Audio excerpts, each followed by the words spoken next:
they're a good bunch out here. I'm glad Trump's here at the moment.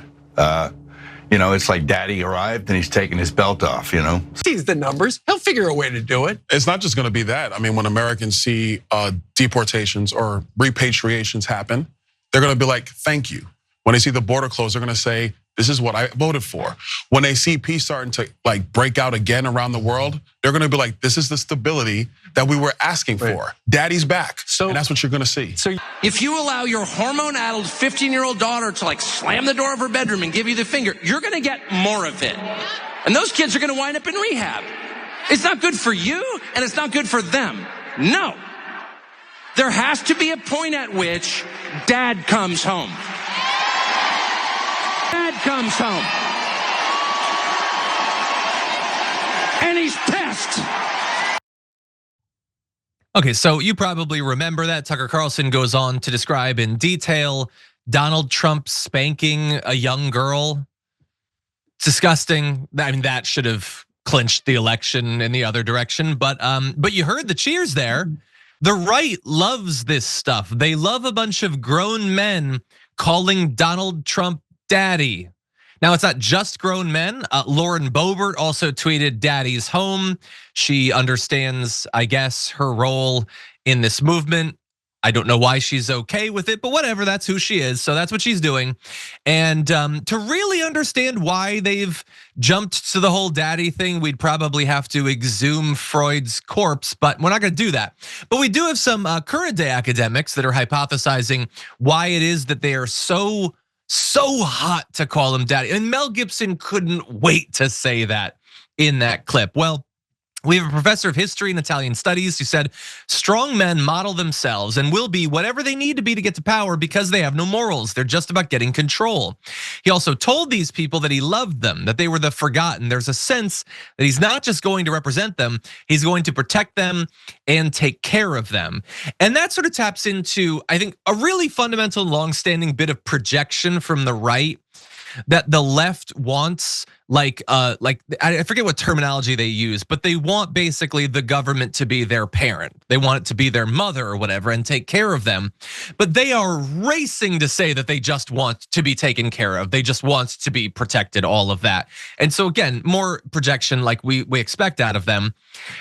We have more Huffington Post analysis of this saying the recent development of his supporters calling him daddy interestingly taps into a broader conversation and past research on family models in American politics in which liberalism is thought to be associated with a nurturant parent worldview, while conservatism is more aligned with a strict father worldview.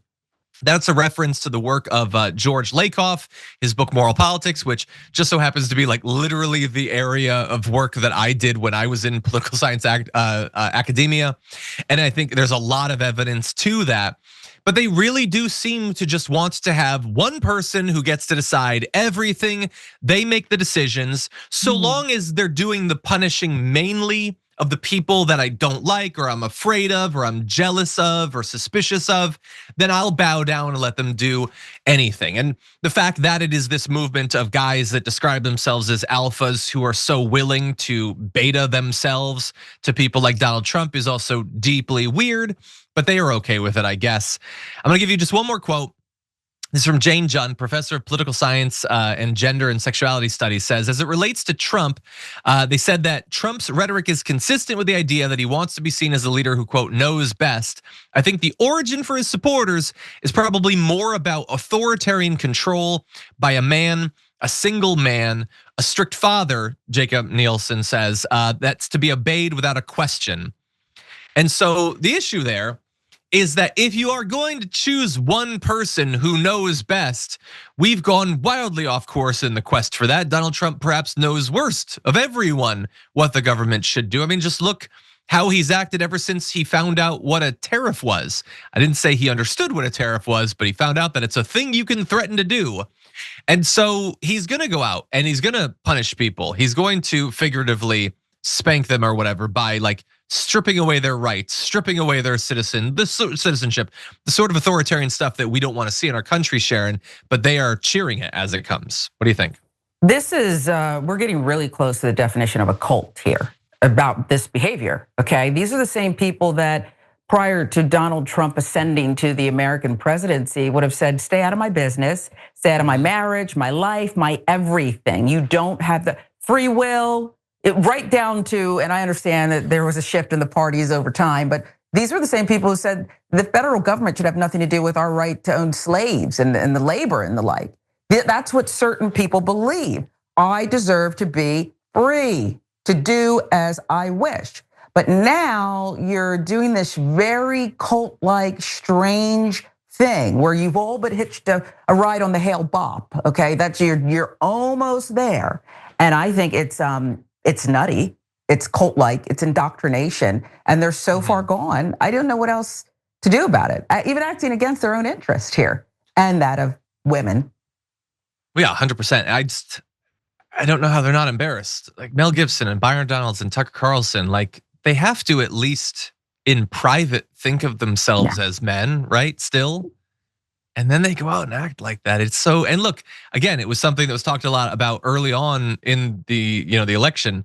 It's deeply weird. These are very, very strange people. And I don't think most people, by the way, I want to be very clear.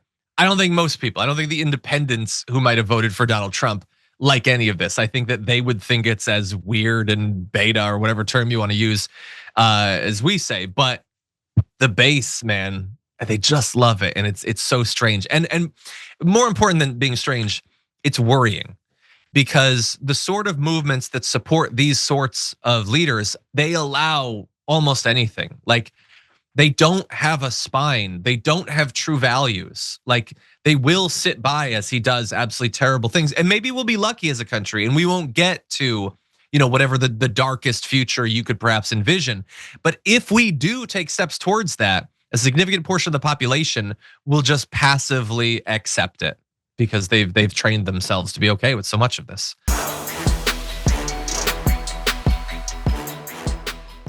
Thanks for watching our video. Did you know that you can support our show by becoming a subscriber?